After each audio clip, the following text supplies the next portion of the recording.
Je me nomme Towe Isaka. Selon moi, la venue de Soro Guillaume peut être un atout, un pan dans la consolidation de la paix quand on sait qu'il a des qualités. Et, par exemple, on a vu qu'autrefois, en Côte d'Ivoire, il y a eu à régler certains problèmes. Il peut vraiment aider parce que quand il est venu, qu'est-ce qu'il a dit? Dans la sous-région, il y a un problème de sécurité. Et s'il peut apporter sa touche pour renforcer la sécurité au Burkina Faso, à lutter contre le terrorisme, ça peut être un apport pour nous.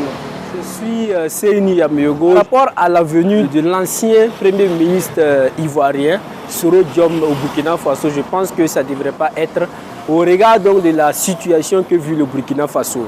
Aujourd'hui, le Burkina Faso vit une situation assez difficile et nous savons tous que le Burkina Faso et la Côte d'Ivoire, il n'y a plus de collaboration en tant que telle, puisqu'il n'y a plus d'attente entre le président Alassane Ouattara et le président Ibrahim Traoré. Également, nous savons que Soro Guillaume avait été complice pendant le règne de Blaise Compaoré avec le général Diendéré. Et nous avons tous écouté les vocaux et les vocaux sont sortis de partout, nous les avons écoutés et au regard de tout ce qui s'est passé, je pense que le président, l'ancien ministre ne devrait pas être au Burkina puisqu'on ne sait même pas pourquoi il est venu, qu'est-ce qu'il est venu faire, qu'est-ce qu'ils se sont dit, qu'est-ce qu'il prépare.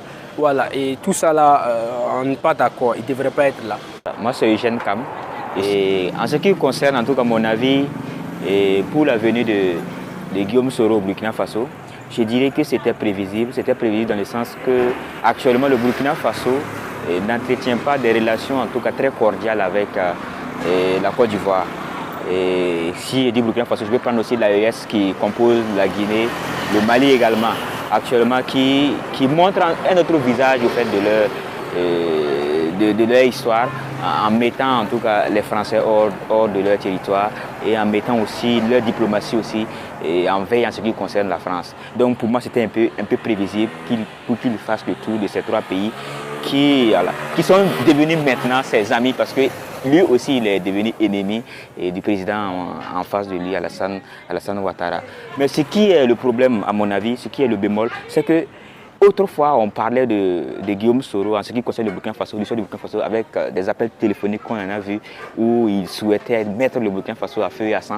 Je me disais que cette histoire, on ne peut pas l'oublier parce qu'on ne peut pas effacer l'histoire, on ne peut pas effacer. Il fallait juste que ce moment-là soit un moment de clarification pour l'opinion publique, pour que l'opinion publique sache qui est Guillaume Soro en ce qui concerne en tout cas l'histoire du pays et ce que les Burkinabés vivent. Quand il vient avec en tout cas tout le sourire qu'il faut, il a été reçu à Koulouba avec tout ça.